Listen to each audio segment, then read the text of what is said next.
Halo teman-teman, jadi di sini aku baru saja menonton ceramah dari Ustadz Hanan Ataki dengan judul "Ya Allah, Kenapa Harus Aku?".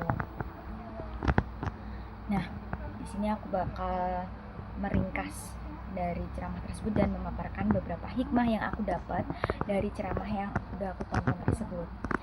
Nah, jadi setiap manusia pernah mengalami ujian dalam hidupnya. Ada saat dimana kita merasa lelah, kecewa, dan bertanya-tanya, "Ya Allah, kenapa harus aku? Mengapa hidup ini tuh terasa begitu sulit?" Pertanyaan-pertanyaan seperti ini pasti sering muncul ketika kita dihadapkan pada keadaan yang kita itu nggak menginginkan keadaan tersebut. Namun, jika kita memahami lebih dalam pertanyaan ini, sebenarnya menunjukkan bahwa kita belum sebenarnya mengenal Allah dan rencananya. Dalam ceramah Ustadz Hanan Ataki tersebut, kita diajak untuk memahami bahwa ujian dalam hidup bukanlah bentuk ketidakadilan Allah, melainkan caranya untuk mendidik dan meningkatkan derajat hambanya. Allah sudah menegaskan dalam surat Al-Ankabut ayat 3, "Sungguh kami benar-benar telah menguji orang-orang sebelum mereka." Ayat ini mengingatkan kita bahwa ujian bukan hanya terjadi pada kita, tetapi juga telah dialami oleh orang-orang sebelum kita, bahkan oleh para nabi dan orang-orang soleh. Jadi, ujian bukanlah tanda bahwa Allah tidak sayang kepada kita, tetapi justru Allah sayang kepada kita, makanya kita diberi sebuah ujian tersebut. Nah, dalam ceramah Ustadz Hanan Ataki dijelaskan 3 jenis ujian yang Allah berikan kepada hambanya. Yang pertama adalah ujian fisik. Ujian ini berkaitan dengan tubuh dan kesehatan kita. Contohnya adalah Bilal bin Rabah, sahabat Rasulullah yang mengalami siksaan fisik karena mempertahankan keimanannya.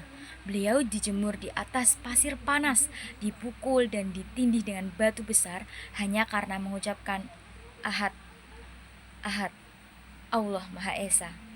Namun, Bilal tidak menyerah karena dia tahu bahwa kesabaran dalam ujian akan mendatangkan pahala yang besar di sisi Allah. Yang kedua adalah ujian harta.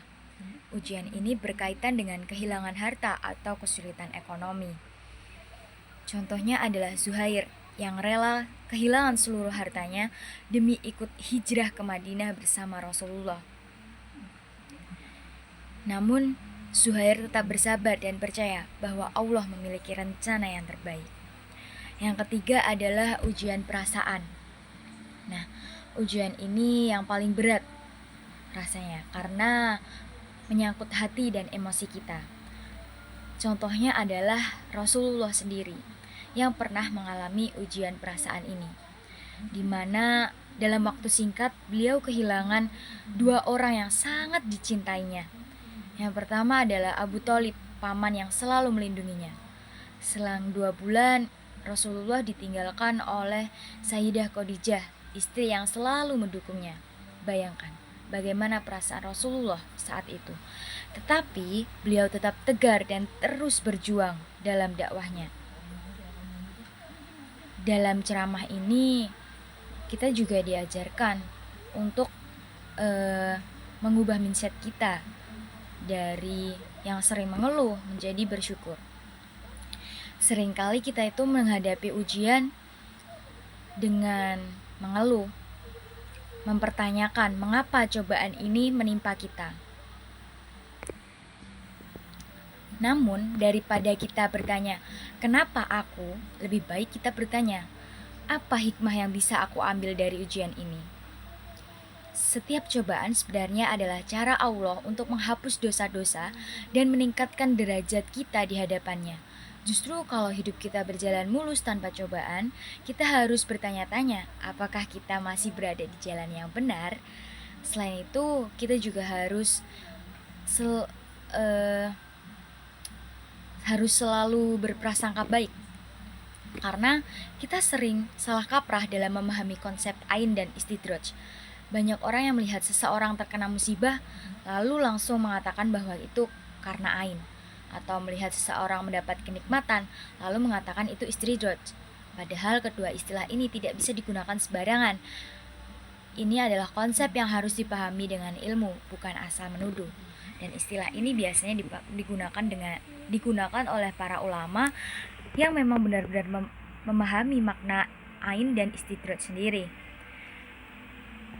Dan juga dalam ceramah ini dijelaskan dua jenis ilmu. Yang pertama adalah ilmu wawasan atau sakofah.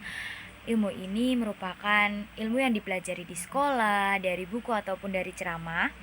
Yang kedua adalah ilmu yang kita dapatkan dari pengalaman dan ujian Allah.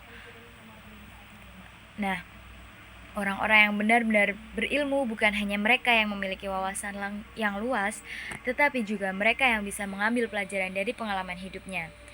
Inilah yang disebut sebagai pendidikan robaniyah, sebuah proses pembelajaran langsung dari Allah melalui ujian dan cobaan dari hidup. Ketika kita diuji, sebenarnya kita sedang mengikuti program pendidikan dari Allah. Dan seperti dalam pendidikan formal, ada fase ujian sebelum kita naik ke tingkat yang lebih tinggi. Jika kita merasa ujian semakin berat, itu artinya kita semakin dekat dengan keberhasilan dan kemenangan. Allah tidak akan membiarkan kita terpuruk selamanya. Setiap kesulitan pasti akan berlalu. Jadi kita sedang menghadapi cobaan, jangan menyerah. Jangan merasa bahwa kita sendirian. Yakinlah bahwa Allah selalu bersama kita dan setiap ujian yang diberi pasti mengandung hikmah. Daripada terus bertanya kenapa aku, lebih baik kita bertanya apa yang bisa aku pelajari dari ujian ini. Dengan kesabaran dan keikhlasan, kita bisa melewati segala cobaan dengan lebih tenang. Sebab ujian bukanlah akhir dari segalanya, melainkan awal dari sesuatu yang lebih baik yang Allah siapkan untuk kita. Jadi menurut saya, hikmah yang bisa saya ambil dari ceramah ini, ujian bukanlah sebagai beban, tetapi sebagai bagian dari perjalanan hidup yang akan mendewasakan dan mendekatkan kita kepada Allah. Jika kita bersabar dan bersyukur dalam setiap keadaan, maka kita telah memenangkan ujian itu, bahkan sebelum ujian itu berakhir. Maka mari kita perbaiki cara berpikir kita, berhenti mengeluh, dan mulai melihat setiap ujian sebagai kesempatan untuk tumbuh dan menjadi pribadi yang lebih baik. Sekian dari saya. Terima kasih.